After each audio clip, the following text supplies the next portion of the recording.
Hi guys, in this quick tutorial, I'm going to show you how to remove noise from voice recording with speech enhancement in one click.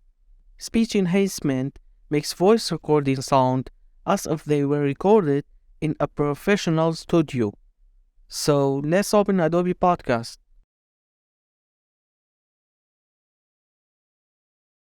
Make sure to sign in.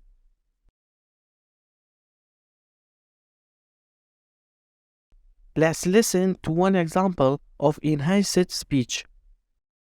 I'm in a conference room with the window open, and it's pretty echoey in here too. Not the best place to record audio, yet with enhanced speech, all of the background noise and echo is gone, as if I recorded this in a professional studio. Okay, to remove the noise, just drag the recorded sound to this area and drop. It will enhance, make it is perfectly clear sound. And after that, you can download it. Okay, thanks for watching. Make sure subscribe and hit the like button.